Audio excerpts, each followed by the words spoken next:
Broadcasting from the beautiful Norman P. Murray Community Center in the heart of Mission Viejo, it's Breakfast with Gary and Kelly, featuring special guest, the lovely, the sexual, Mindi Abair.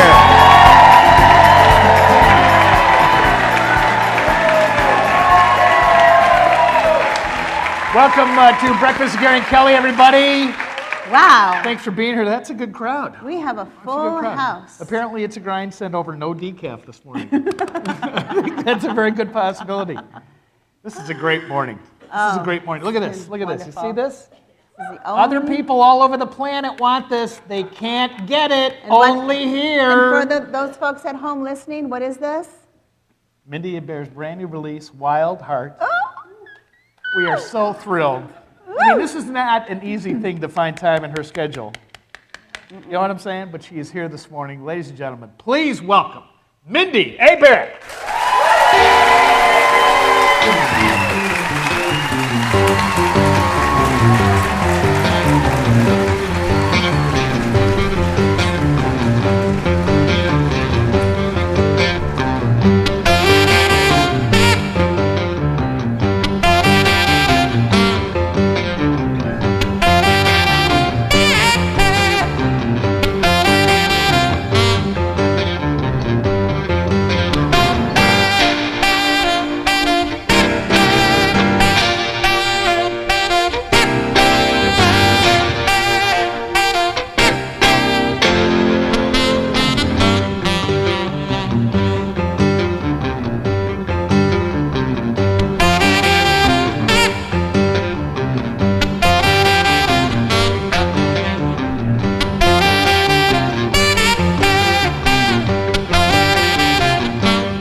Stick around. We're going to take a break. Come back with Mindi Abair on Breakfast with Gary and Kelly.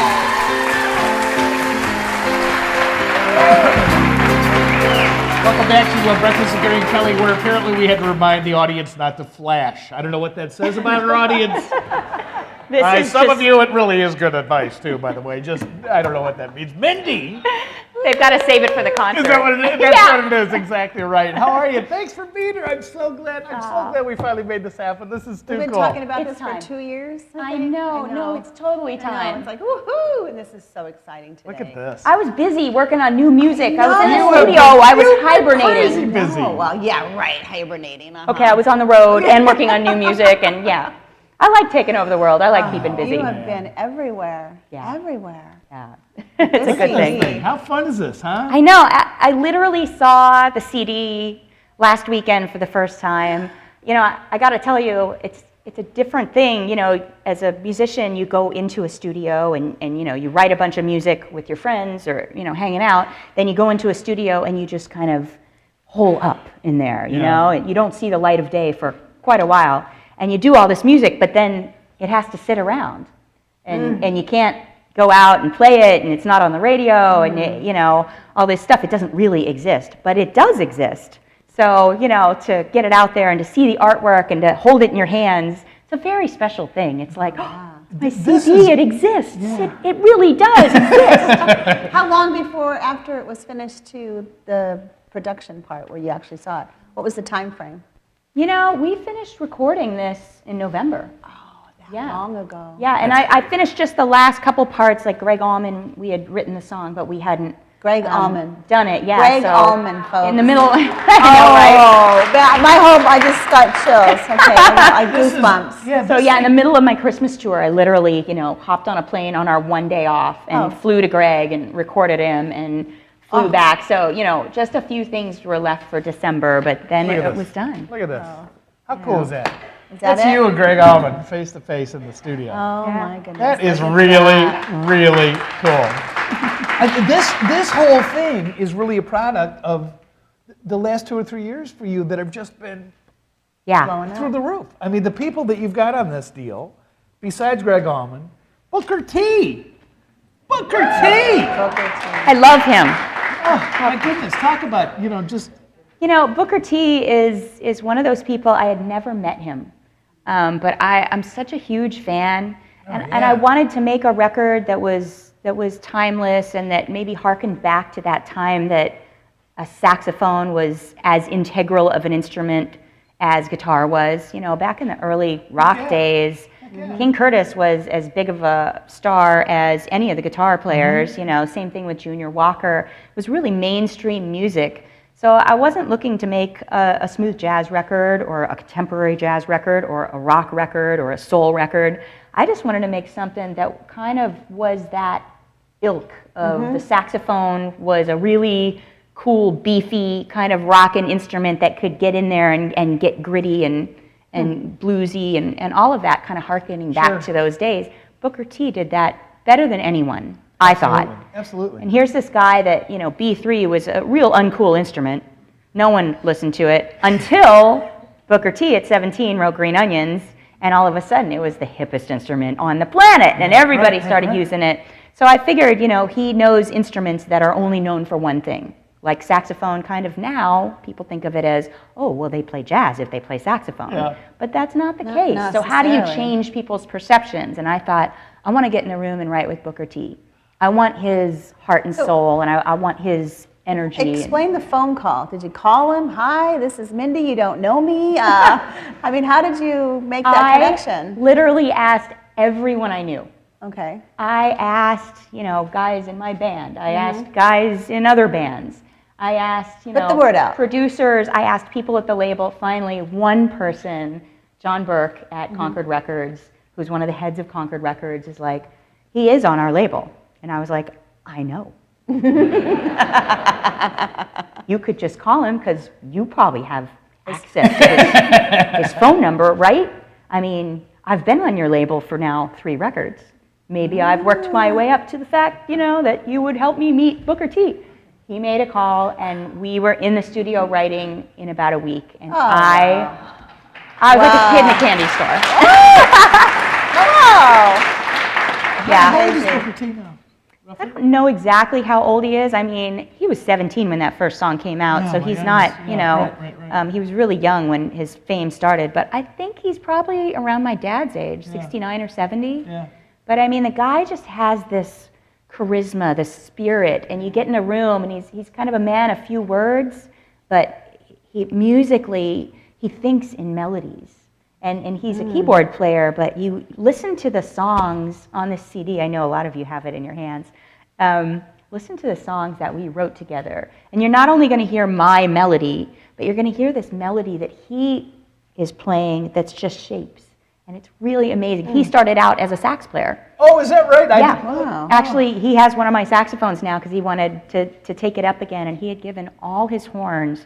Tell me what a great guy this is. I mean, what a spirit. Wow. He gave all his horns to the victims of Hurricane Katrina down in New Orleans. Oh, my goodness. Because they lost all their horns. Man. Amazing. Can you imagine being the guy that, like, Booker T gives you his horns? Like, I know. No you know, doubt. so, I would be afraid to play it. Yeah. yeah, I know. But what a cool thing. He just wanted How to about, give. how about the girl that gives him a sax to get him back playing it again? Well, yeah, I think. How cool is that? That's pretty damn cool, too.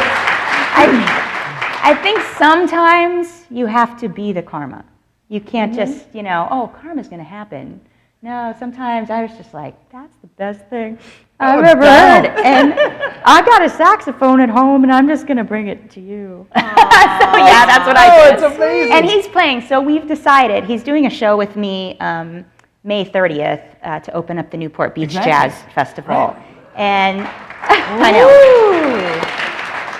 And we're going to do some of his hits and everything. And I asked him, do you want to play the sax and do something together? And he goes, not yet, but we are going to do it. So I'd say How give him fun. like 6 months or so. You're going to see both of us on stage with a How saxophone. exciting. How Oh fun. my gosh, that'll be amazing. Amazing. Well, who else is on the CD? And this talk about karma and coming kind of full circle, Max Weinberg. Yeah. Right on the stage, you guys played. I know.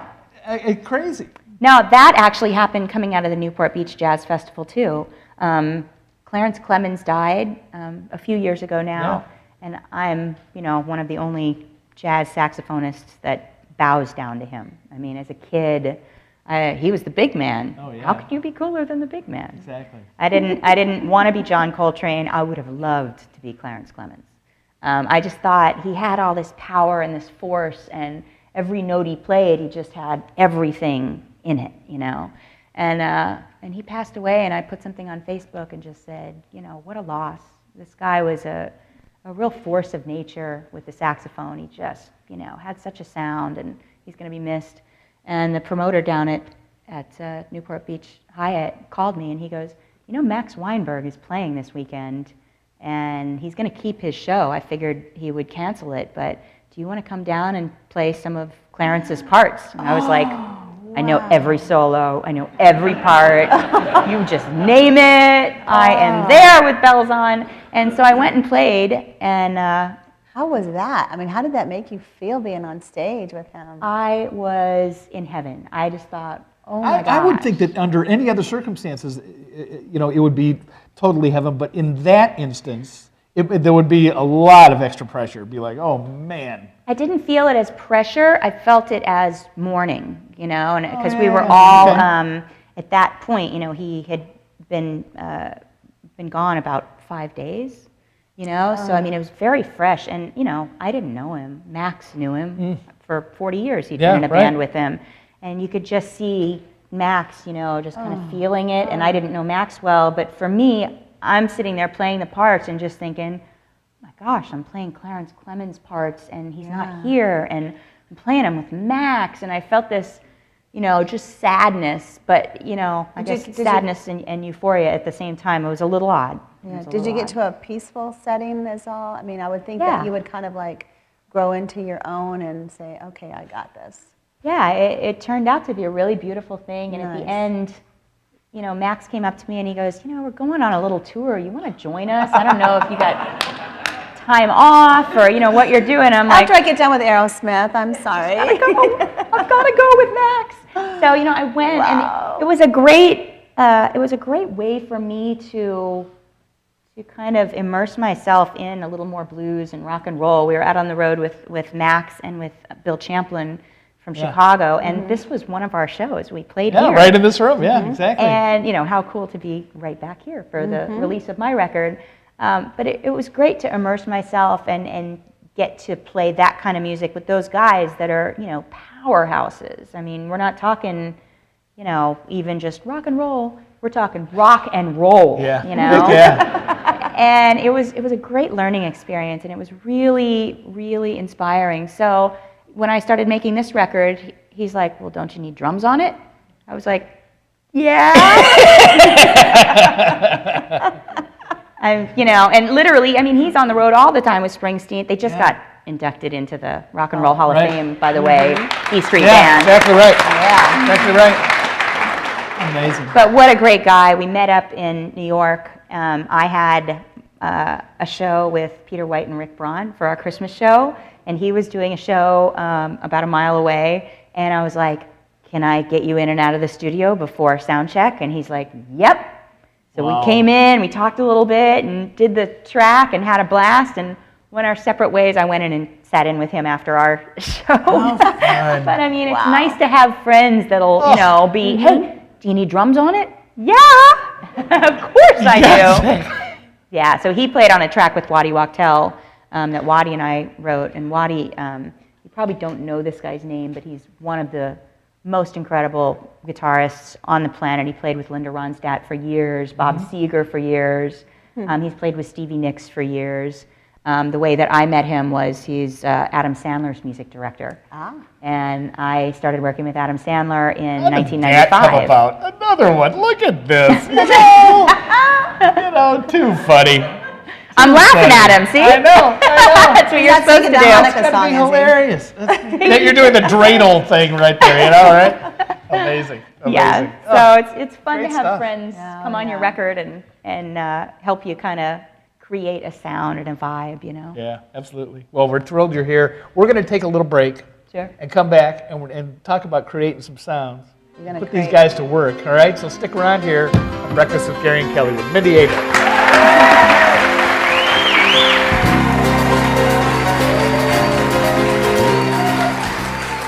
We're doing a selfie. Should we do it with the audience? Let's do it this way. Do it to the audience. Yeah, Okay, yeah, guys ready? yeah. You guys ready? Can you Y'all see ready? it? Okay, here we go. Nice. No, you're not in. Get in. Awesome. I might Nicely done. I might look like Kelly's thumb in that one if you see it. So we are back. By the way, tell us who these fabulous gentlemen are, please. All right, on guitar, we got Randy Jacobs. Yeah, baby. Give it up. Yes, we do. From Detroit, Michigan. From Detroit, Michigan. I've played in bands with him for almost 20 years. I know. We were children. It's all right. We were in elementary school then. One of the most amazing guitarists on the planet. The hottest band in the third grade. And back here on keys, he co-wrote with me 4 songs on my new CD. The one that we just played, You Hot Sauce, and this next one, the next 2 actually that we're going to do for you, Wild Heart and I'll Be Your Home. He's got his own band. It's called David and Divine. And you should go home and you should Google that because they're just incredible. DavidandDivine.com, is that what it is? Sure. Shameless plug, but these guys are amazing, and we became friends, and I just think he's a phenomenal writer, phenomenal musician. Well, give it up for Dave Yaden. Yeah. And he's got great socks. Right, he's sporting the pink socks today. And the socks Right. are That's right. spectacular. That's right.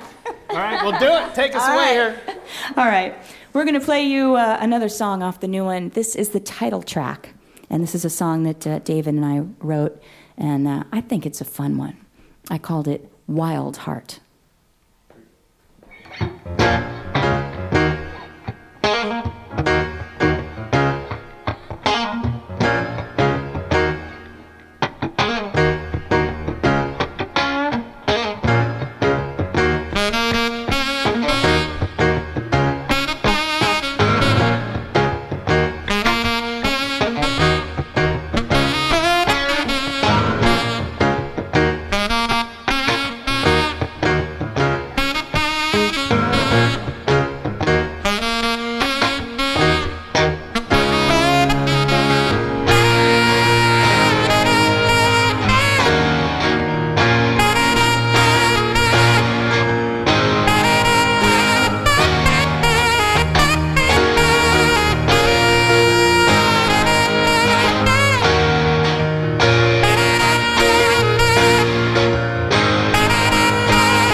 Thank you.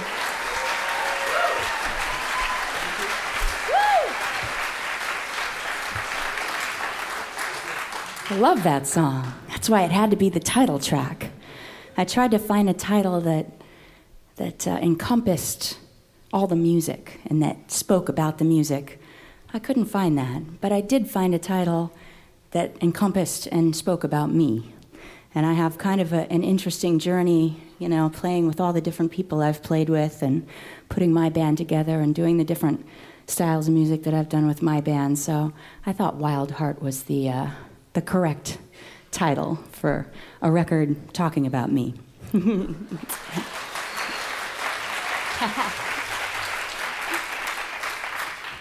This next song, you gotta write a love song for any record, right?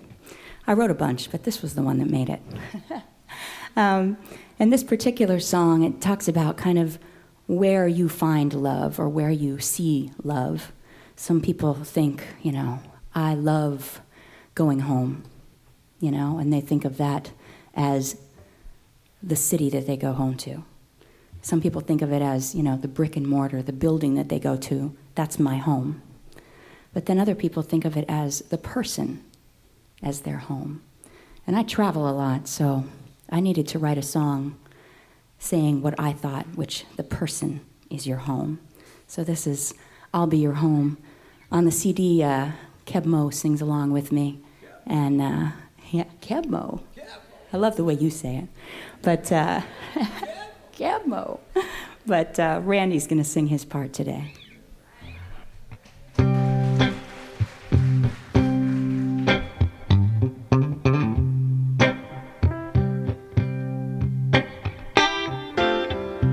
If you've lost your way,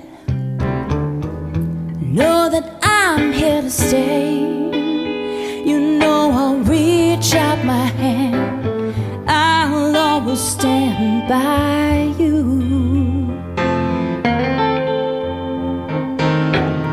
And when you're down and out,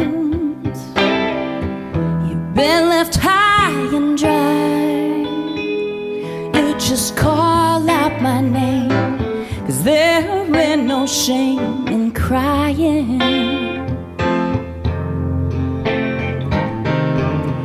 I'll always be by your side. We'll walk the winding road, and I'll bear your heavy load. I'll be your home. And in the darkness of night, you'll never be on your own. Don't have to go it alone, 'cause I'll be your home. You ain't got no money for rent, and all you've got is what's spent. The work is all gone, and your friends don't call you back.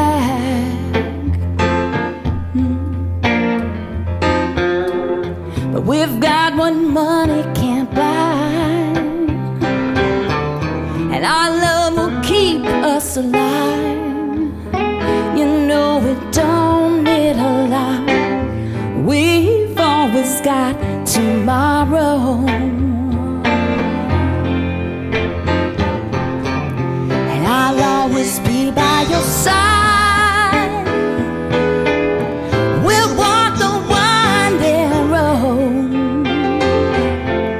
and I'll bear your heavy load. I'll be your home.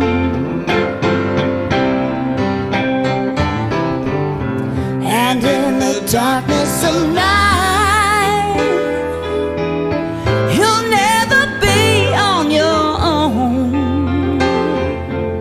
You don't have to go it alone, 'cause I'll be your home. Yeah.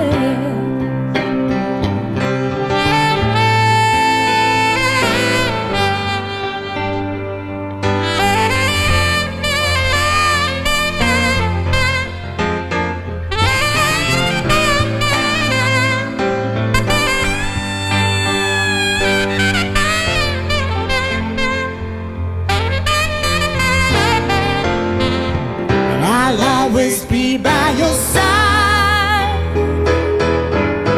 We'll walk the winding road, and I'll bear your heavy load. I'll be your home.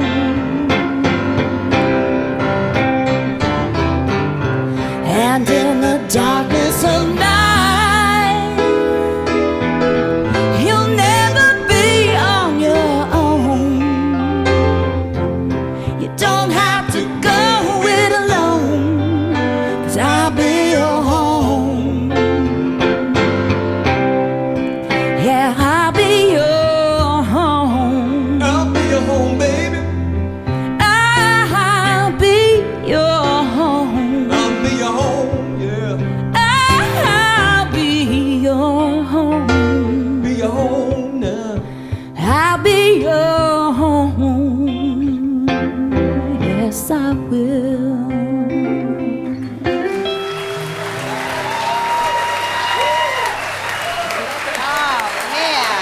Can I get an amen? I got chills. Can I get an amen? Stick around. We're going to take a break. Come back with more Mindi. Here on Breakfast with Gary and Kelly.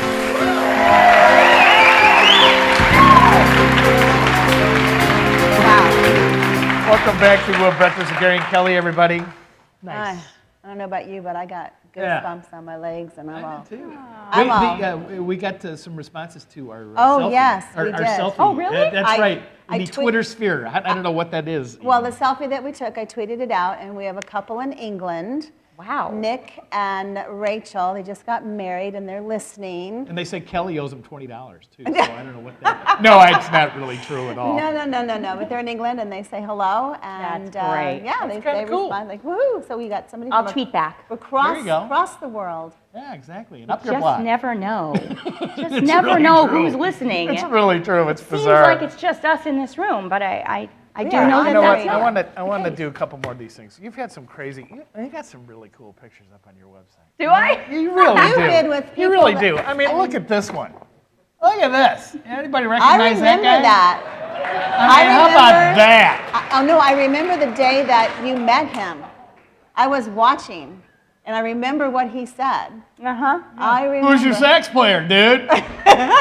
It's very funny. Actually, someone who's in the audience, Lisa Bradley, right there, she's sitting right in front of me. That's right. She came to one of the American Idol tapings, and she looked at me afterwards. She goes, "I'm sorry, that guy is taking you on the road. He is going that to right? ask you to join Aerosmith." And I looked at her, and I just was like, "You are high." And I love that you think that, but that will never happen in a million years. goodness. But wouldn't it be cool? And you know, so we kind of sat there and we're girls about it, like, wouldn't it be cool to be with Aerosmith? I mean, you know, but exactly what she said was going to happen did happen. He was supposed to be giving a critique of the singer, and the Correct. first words out of his mouth was, Yeah. "Who's your sax player?" Yeah. And I'm like, Right. Exactly. and was it Phil Phillips? No, that was who it was Rob. One of the contestants that was in yeah. the top 10, I believe. I can't remember his Yeah, name. and it was like, who is this guy? Who's your Yeah. sax player? I know. I was So just like, fun. wow. Sorry, dude. How about That this? was a lot of fun, though. And How to about go this out one? with Aerosmith was, you know, Yeah. an incredible high. What a Well, great now, thing. what is No. this? Did you play there's saxophone that with him? dude. Well, that was a night, actually, that Max Weinberg called me, and he said, you know, Springsteen is going to come in and do this event with us. And it's called Stand Up for Heroes, and it's at the Beacon Theater in New York. And Max was the band, Springsteen was the special guest, and Bill Clinton was there and spoke. Jon Stewart did the hosting. You know, Ricky Gervais came up. I mean, just all these huge people came up, and it was all to raise money for our veterans who have, you know, my. been heroes in the war and So just here, done just so allow much. me. Allow me to be a dad for a minute. Who Which should I hang one's out with more more? scary as a father to be? You know, I don't know. Good news. Hey, Dad, I got to hang out with the president. Well, yeah, but it was. Oh God. Whatever. I Speaking think of my dad, dad would have rather had it Speaking been another of president. dad, This is the photo that I how like. cool is this? That is it. This has got to just be, and you've done this quite a few times, fortunately. My father is playing B3 organ on my latest record, the one that you've got in your hand. Wonderful. And Wonderful.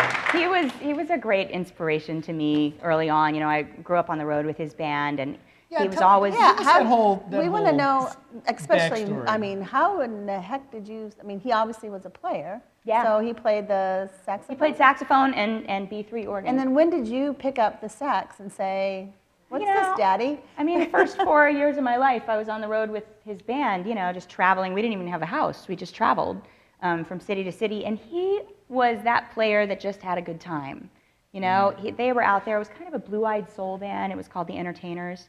And he was out there. He had moves. He had like shimmies and, you know, all kinds of stuff. And he would knock his knees together. I mean, he was just out there sweating and rocking and rolling. And, you know, in school band, I was 8 years old. I was in 4th grade. I went in. Mrs. Reynolds put all these, you know, instruments out on the ground. And she goes, pick one that appeals to you and sit down. You can play whatever you want. And I always think back and think, what a great thing for a teacher to say, play whatever you want, because you know, some people don't have band you know, instruments and programs, which I fight tooth and nail to get those back. But then some other people, oh no, you're going to play a flute because you're a girl. No, you're not going to play a trumpet because you're a girl. No, we're going to leave that for the boys. And I had a person, Mrs. Reynolds, who just said, you play anything you want to play. And I'm like, Dad looked like he's having a blast with this thing, so I'm going to take this over here, and I'm going to be the one having the fun now. Awesome. And so, True. So when was it that you started playing, obviously, and taking lessons? When was it that you realized that this is what I want to do for my life? You know, I don't know that there was one, you know, like, aha moment where, oh my gosh, this is what I should do. There were many along the way. I never really got lessons. I probably got 3 lessons before college. Really? Yeah, and my dad played, obviously, and my grandmother was an opera singer. She had a beautiful, beautiful voice. But neither of them would teach me. They didn't want to be that person who turned their kid off to music. Okay. So they really wanted me to find it on my own. Which, looking back, I think that's good. Yeah. You know, Sure. you're going to think your dad's pretty pushing you into it, or something at some point. So I really did have to find it on my own. And so I just kind of slowly but surely, it became something I kind of found my identity with. Yeah. And, you know, those of you who have kids, you know, there's that point in your kid's life where he finds something or she finds something, you know, whether it's football that like, hey, I'm pretty good at this. Like, I can be someone doing this, or I relate to this. Like I like these guys. I want to be their friends. I found that through band, and by playing, I felt like, wow, I like this. I can be me doing this, and people clap, and they like me. It's really cool. Yeah, the Were you in the clapping marching part. band in high school? I was the drum major of the marching band. There you go, baby. Yeah, and still, a lot of my concerts, if you go to some of the bigger festivals, I close my concerts bringing in local marching bands. Oh, lovely. Yeah, I've got a couple different songs of mine that have been To get out done for your marching band. And I'm just like, it's the coolest thing in the world for these kids to be in these bands. I mean, they don't just learn music. Right. Yeah. They learn, you know, discipline. They learn integrity. They learn teamwork. I mean, forget if they Confidence. become a musician like A me. lot of transferable skills.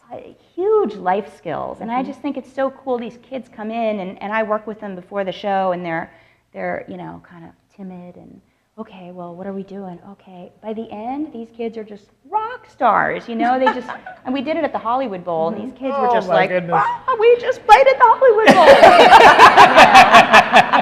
know? We just did it in St. Petersburg, Florida, my hometown. We did it last week in Orlando, and we're doing it again in a couple weeks at Seabreeze Jazz Festival. Nice. And it's just, I think that it's great to try and inspire these kids and give them some building blocks to get a little bit of what we had growing up. I think it's so important. Oh, yeah. You know who's great and working with kids like that is Nicole Leone, I'm sure. Oh, as you he's know. amazing. Oh, my goodness, yeah. Yeah. It's so, takes it's so important. It is so important, especially now with, you know, no money in the schools for music. I It's just remember when crazy. they did the same exact thing that they did for you. I picked the clarinet. Clarinet's cool. You know, but Well, you didn't hear her play it, so. I couldn't do it. My reeds kept breaking. You might have tuned the cool right out of the clarinet. I don't know. It's possible. I didn't continue. Yeah, right. But I'm telling you, with the music that they have, the music programs, it's hard that they don't have that now. I know. You know? I know. They don't have that at all. I haven't seen it. Yeah. It's Mindy, tell coming us about back, hopefully. what you're doing politically. I mean, you were just in D.C. Yeah. You know, I got really involved, like we're talking about with Yeah. education. I started going in one of the foundations that does the most for kids. It's called the Grammy Foundation. And I know we all know the Grammys as the one day a year that they give out awards, but the Grammys, it's an association called the Recording Academy that puts on the Grammys, and they do so much charitable work through the year, it's ridiculous. They have the Grammy Foundation that goes in for music education to kids of all ages, inspires them, gives them money, gives them tools and resources, bring in artists to speak to them, to inspire them, to kind of guide them. They put on things like Grammy Camp that kids can go to and work with songwriters and learn engineering and all these skills. And then they have something called Music Cares that that when musicians get in trouble, you get sick, you don't have insurance. We don't have 401ks and insurance through our companies. We're self-employed. That Music Cares will come in and pick you up, pay your bills, help you in so many ways. So I got kind of involved through the charity work because I just thought, wow, they have this whole framework put together that I can just be in and do this great work with people. Yeah. What I didn't know was they do advocacy as well. And so now, I've become, I became a governor on the Board of Governors for the Los Angeles chapter. I was that for 3 years. Then I became the secretary of the chapter, and now I'm the president of the LA chapter of NARIS. Good for Nice. you. Good for you. Now, that do you is. go to That's really Washington and terrific. speak on behalf of the organization? That's and like, I just wanted lobby? to do more and more and more. I was like, all right, I could do that as the president? Okay, I'm doing that. But yeah, we send, there were a couple hundred people that descended on Capitol Hill last week. And it was all our members, the Recording Academy's members. We were briefed by 22 lobbyists on the different things that we need as creators of music. We're looking at a performance rights bill that help musicians and artists who perform but never get paid on radio. Like a great example is Sheila E. You probably know her from Glamorous Life. She had a huge hit, right? Sure, right. She's amazing. Yeah. Okay, when that plays on the radio, she played on it, sang it, she's the artist, she doesn't make a cent. And she never has. Why? Because there is no performance royalty in this country. Every other country, except for about 3 in the world, pays a performance royalty to their artists and musicians who play on recordings. The only person who gets paid on that song is Prince because he wrote it. And not that the songwriter doesn't deserve that, they deserve to get paid too, but the artists who make the song famous and the musicians who create the sound should, get paid as well. So we're fighting for that. I still do that. I know. Wow. Especially all the ones that you can think of in the past that, I've got a whole lot of songs in my head right now that I'm thinking of. One about Stop. Good night, everybody. Like Max Sennett and Peggy Lee on Fever. Of course. No, no question. That's the first thing that popped in my head. I'm thinking they don't get royalties for that. Yeah, it's something that, just Joe Schmo off the street, you don't understand that. Right. But, the artists that are trying to make a living, they've got all these things out there that people are, living to and breathing to and shopping to and cleaning their house to. They're not getting paid. So the only, kind of revenue stream that they can get is maybe going on the road. But some of these artists are aging. You look at people like Booker T, he's probably around 70 years old. Does he want to tour for the next 20 years of his life? I mean, probably not. It's probably getting old by now. Oh, I saw B.B. King in concert a couple months ago. The guy is still great, but he played like maybe 4 songs, and I just love him to death. And I was like, oh man. We shouldn't make our artists have to tour to make a living. Yeah, we should, pay them There's a whole, for what they do and Well, that's a whole other show too. That's another Oprah. You get into the whole Wrecking Crew situation in the movie and all that stuff. But it was really inspiring to be a part of the democratic process. We met. These are nonpartisan issues. We met with Democrats, Republicans. I ended up serenading Harry Reid and Barbara Boxer in the Capitol Hill, But we met with everyone across the board, and it was great to kind of bring in music. Music can change people's minds. you know, and you can play them a little something, and they're like, you know, you're right. Someone should be getting paid. Well, Oh, you're okay, great. so we try. You're a great role model, a great voice for the musicians, and I'm sure that they appreciate all the work that you've been doing for them. Thank you. So, yeah. We're going to take a Are we break and done? come back and make you play for free again for Wait us. a minute. Awesome. Stick around here. We're going to come back and get another song out of Mindi here on Breakfast with Gary and Kelly.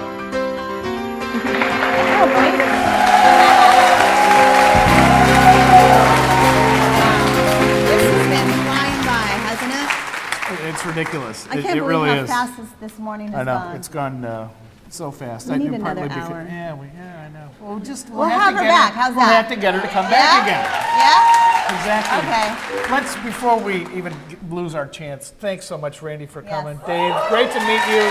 This is really a real treat to have you guys here contributing. And obviously, please, what are we going to hear? Another one off the new one, right? You're going to hear another one off the new one. Yeah, you we're go. just inundating you with new music. That's all right. And there's tons of people that write the songs about everything that goes wrong, the bad day, the stuff that just completely fell apart. It's a show. This the song is about this show. new song that I'm going to sing you now, this is about all the stuff that went right. There you You know, sometimes you have to celebrate when you're on a winning streak, you know? And when I wrote this, I was on a winning streak. I had done American Idol, and we were going out with Aerosmith. It was just this, you know, everything was great. So I wrote a song about when everything's great, you got to celebrate that.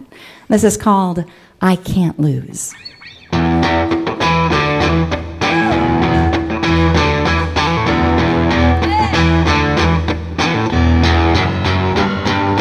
Baby said that when you're dead, you're done, but I ain't dead yet. I'm still having fun.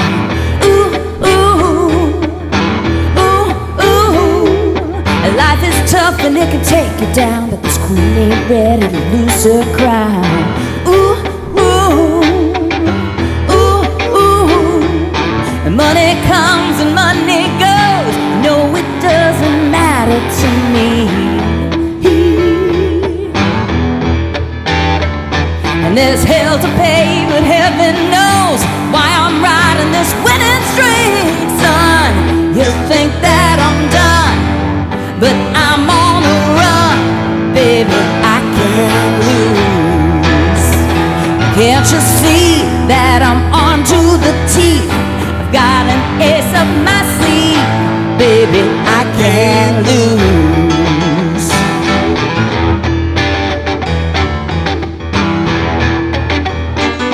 And I've come to play, and I play to win, and there's more to me behind this grin.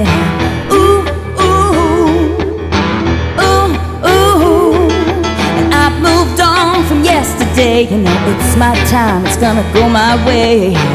Ooh, ooh, ooh, ooh. Love will come and love will go. You know it's just a shame to me.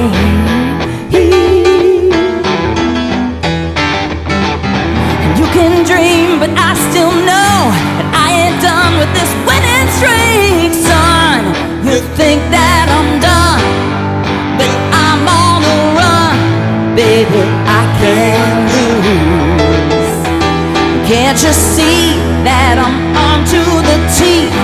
Got an ace up my sleeve, baby, I can't lose.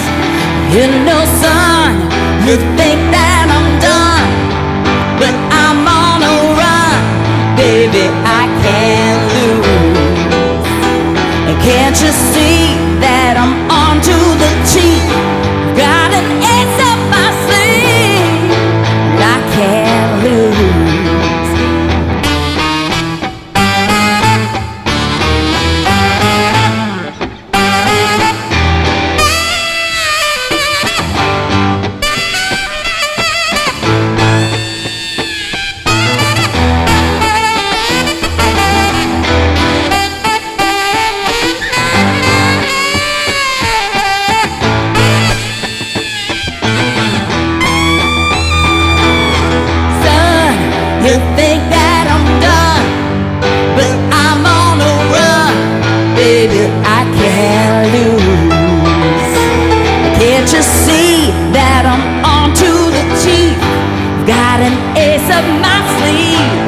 baby, I can't lose.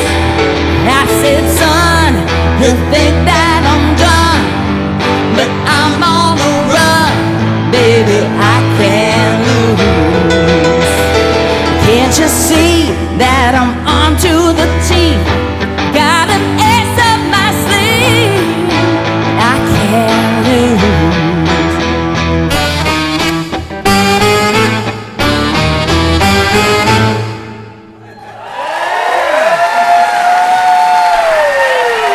Thank you so much. Mindi Abair, everybody. Thanks, guys. Oh, gosh. Thank you, thank you, thank you. Thank Wild you so Heart, much. pick it up, continued great success. Great success. Good luck. So glad you did it.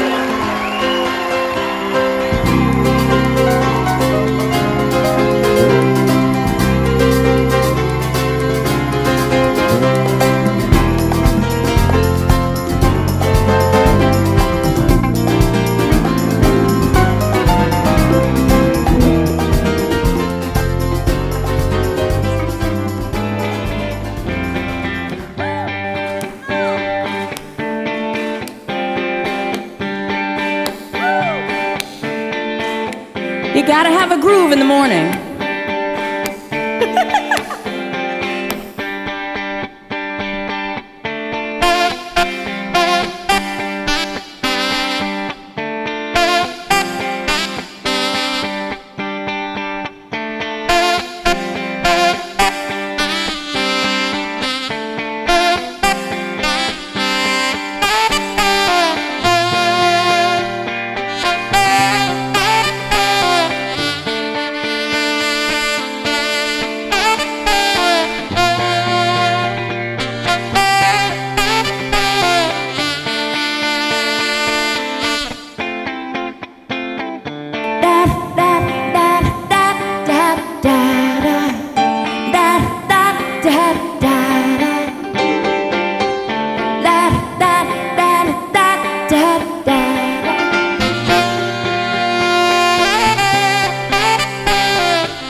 you guys to sing with me.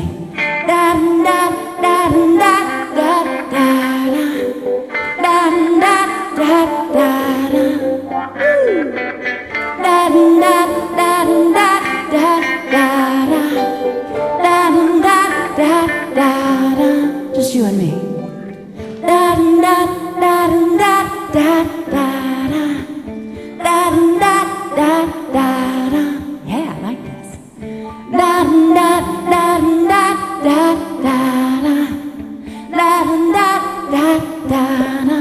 take it home. Come on.